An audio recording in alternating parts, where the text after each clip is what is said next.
Mic check, mic check. Let's pray that that's working, because I'll find out when it's too late.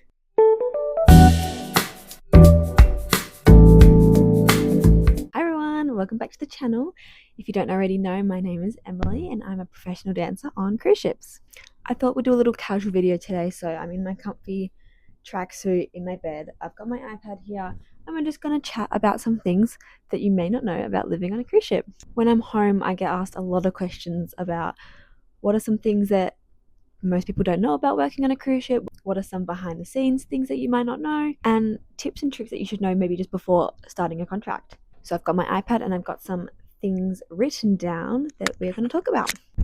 Also, my case is from Burger. It's really cute, and my iPhone matches as well. It's a vibe. Oh, my iPad's on 30%. I should have charged it. I'm going to start it off pretty easy with a pretty obvious one, is your cabin space, personal space. Forget about it. You're likely to be rooming with a complete stranger, with bunk beds sharing a bathroom. This is not always ideal. Sometimes you can get really lucky and get a bigger cabin, or you can room with someone that you're really good friends with. So that is one major thing, because at the end of the day, that's where you have to sleep and that's where you live. So you need to know if you're comfortable sharing a cabin with someone you've just met. Going along with that, organization is key. Your space is so limited, so any storage you can do, like magnetic hooks, drawer organizers, little fold out bins, they are your best friend when trying to unpack your suitcases and move into your cabin. Again, onto that, you need to pack light. You need to get your multi-use clothes. I love that I'm saying this because I don't pack light. I pack way too much, and then I don't end up wearing half the stuff I bring. I literally wear the same thing every week. So your shoes that you can wear for every single outfit, your top that can go with 10 different skirts and pants, and Emily, you don't need 10 pairs of leggings. Like, things like that are going to help you so much easier. And you also end up buying a lot as well. So you don't need to bring so much, because you're going to end up buying, you're going to not have space to put any of it anywhere. So pack light. Doing laundry on the ship is often a marathon. I live on deck 4 and we have one laundry around the corner for pretty much everyone on deck 4 to use. Let's just say it is a mission.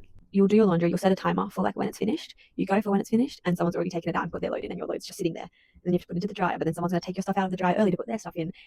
It is a nightmare. I'd say bring extra socks because they go missing like crazy, or get creative by washing by hand, but that's just the reality of it. It's not as bad as it seems, but it can be really hard sometimes. You kind of need to find the quiet hours when not many people are doing their laundry. This is a pretty big one that people may or may not know, but gossip on ships travels so fast. You can say one thing to one person, turn around, 10 other people already know it. Ships are like their own little universe and their own little worlds. You just need to be careful with what you say, careful with who you're friends with and what information you choose to share, because not everyone has your best interest at heart. Everyone's looking out for themselves, fair enough, but you just need to be mindful with what you say to people and who you trust, because word travels fast. Let's talk about Wi-Fi. Wi-Fi at times will make you want to rip your hair out. If you watched my other video that I talked about, I had different Wi-Fi packages that I could pay for. Even sometimes the $5 Wi-Fi will just be a bit laggy and there's nothing I can do about it. Spend that money, and sometimes the Wi-Fi will still cut out for a period of time, and it is so frustrating, but again, there's literally nothing you can do. You just have to learn your patience for sure. I feel like you don't realize how lucky we have at home that we have access to everything, and internet and data and all of that stuff. So Wi-Fi is a big adjustment coming onto ships. When you come to work on a cruise ship, you have to be willing to adapt. This could be in every aspect. So your schedules will change very fast all of a sudden. You'll get random drills scheduled on your days off. Plans that you make will get changed or get cancelled. You just have to be willing to adapt, because ship life changes and is so fast. You just have to be really ready for anything. Adding on to that, be punctual. Sounds like so simple and it's like the easiest thing, but everyone's time on a ship is so precious, and they're long hours and you don't really get a lot of time to yourself. So when you have a call time or when you're scheduled to start, be on time. You don't want to be that one person that everyone's waiting for you to get started on something when they could have that extra 5 minutes to be by themselves. Don't take people's time for granted. Don't waste people's time. Especially living on a ship, it takes you maybe 5 minutes to get to the other side of the ship. If it's a really big ship, maybe not, but in my case, it takes me 5 minutes to get to the other side of the ship. It's very easy to be on time, so make sure you are on time. I would say that retaining a schedule that you keep at home on the ship is going to be a lifesaver for you. Going to the gym, reading a book, going for a walk, things like this is going to help you so much, help your mental health, help your well-being, all of it. Of course, there's going to be tough days, but if you just try and keep motivated and keep on your routine and keep those habits that you have at home, it's going to feel a lot easier to transition into ship life. This may not be the case for everyone, but for me, homesickness hits really hard. Of course, I message my family and I video call them as much as I can when the Wi-Fi allows me to. Sometimes you just miss your bed and you just want a hug from your mum, but at the end of the day, you just need to remember like why you're doing it, why you started Chips, and then it will just make it a little bit easier. Also, I find that like bringing things from home makes it easier as well. I have my little jelly cat that my mum got me, and she comes with me every single contract, and I sleep with her every night. I put up photos around my cabin. I make my cabin feel really homey. Never gonna be like home, but if you try and make it a little bit more homey and cozy and comfortable, it's just gonna make that so much easier for you. Why is my hand like this? As long as bringing things with home, bring snacks from home. My mum sent me like a little jar of Vegemite. My favorite thing to do every time I come on a contract is bring Tim Tams for my friends and make them all try it because I know that they'll love them, and they do. What else have we got? Seasickness will get you. Even if you think you're not going to get seasick or you don't get motion sickness, always keep motion sickness tablets around, or the patches or the bands, whatever works for you. No one is immune to seasickness, especially at the start of your contract. That's when it's going to hit you the hardest. Then you'll eventually get your sea legs and it will be a lot easier to cope with.